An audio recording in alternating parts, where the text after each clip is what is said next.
तरह प्रैक्टिकल हो गए हैं। आज हम किसी की मदद तभी करते हैं जब हमें इस बात का भरोसा होता है कि वह भी हमारे बुरे वक्त में हमारा साथ देगा। लेकिन मधुमक्खी के साथ कुछ ऐसा हुआ जो कुछ अलग था। यह कहानी शुरू होती है एक मधुमक्खी के सफ़र से। फूलों का रस लेने के लिए एक मधुमक्खी अपने आशियाने से काफ़ी दूर निकल जाती है। जब वह मकरंद लेकर वापस लौटती है तो रास्ता लंबा होने के कारण थकान बस नदी पार करते समय वह लड़खड़ाकर बीच नदी में गिर जाती है। पानी में गिरने के कारण उसके पंख पूरी तरह गीले हो जाते हैं। नदी पार करने के लिए पानी में ही काफ़ी देर तक संघर्ष करती है। जब उसके बचने का कोई रास्ता नहीं दिखता तो वह इस मुश्किल घड़ी में अपनी आंखें बंद कर परमपिता परमात्मा को पुकारती है। नदी किनारे स्थित पेड़ पर बैठा कबूतर इस सारे वाक्यों को देख रहा होता है।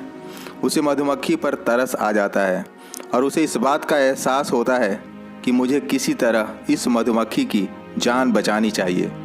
बिना समय गंवाए वह कबूतर पेड़ से एक पत्ता तोड़ता है और उस पत्ते को अपनी चोंच में दबाकर उड़ जाता है। पत्ते को मधुमक्खी के पास डाल देता है और वह पत्ता भी जल प्रवाह के साथ बहने लगता है। मधुमक्खी तुरंत अपनी सारी ताकत समेटकर उस पत्ते पर सवार हो जाती है। साथ ही साथ यह कहावत भी चरितार्थ हो जाती है कि डूबते को तिनके का सहारा। यह किसी करिश्मे से कम नहीं था कि डूबती मधुमक्खी को भी ईश्वर की कृपा से पत्ते का सहारा मिल गया। पत्ते पर सवार होते ही वह मधुमक्खी अपने पंखों को हवा में लहराती है, जिससे कुछ देर में ही उसके पंख सूख जाते हैं। इस तरह से मधुमक्खी की जान बच जाती है। वह ईश्वर को जान बचाने के लिए धन्यवाद देती है और अपने आशियाने लौट जाती है। कुछ दिन बाद वही मधुमक्खी फिर उसी रास्ते फूलों का रस लेने के लिए जा रही थी। दोपहर का वक्त था। पेड़ पर वही कबूतर अपनी आंखें बंद किए बैठा था। ठीक उसी समय पेड़ के नीचे एक शिकारी धनुष बाण लिए आता है और कबूतर पर निशाना लगाता है। कबूतर की जान को खतरे में देखकर वह मधुमक्खी बिना वक्त गवाए शिकारी की आंखों में डंक मारना शुरू कर देती है।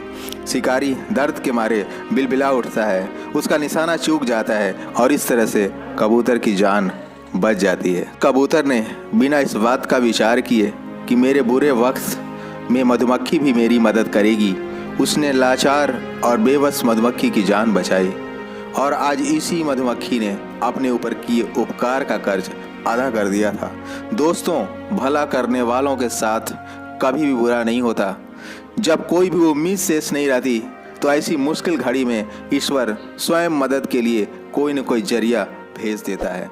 सच ही कहा गया है, कर भला तो हो भला। इसी के साथ आपका दिन शुभ हो। जय हिंद, जय भारत।